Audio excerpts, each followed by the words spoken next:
তুমি কি পড়তে বসো কিন্তু 5 মিনিট পরে মোবাইল হাতে চলে আসে, আর তারপর 1 ঘন্টা কিভাবে নষ্ট হয়ে যায় বুঝতেই পারো না। আজকাল 90% স্টুডেন্ট এই প্রবলেমটা ফেস করছে।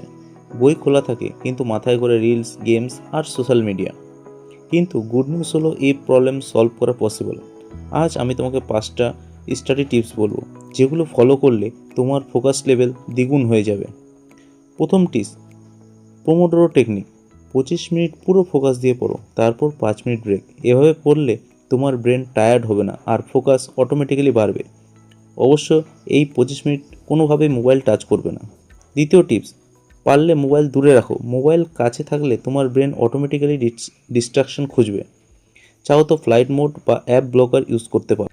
তৃতীয় টিপস, একটা ফিক্সড পড়ার জায়গা বানাও, যেখানে বসলে তোমার ব্রেন অটোমেটিক্যালি বুঝবে এখানে শুধু পড়া হয়। চতুর্থ টিপস, ছোট ছোট গোল সেট করো, যেমন আজ শুধু একটা চ্যাপ্টার শেষ করব।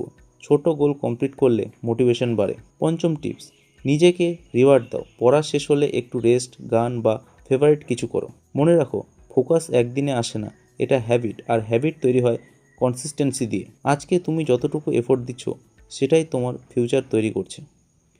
এমন আরও পাওয়ারফুল স্টাডি টিপস পেতে এখনই সাবস্ক্রাইব করো আর আজ থেকেই স্টার্ট করো। কমেন্টে জানাবে তুমি আজ কত মিনিট পড়বে।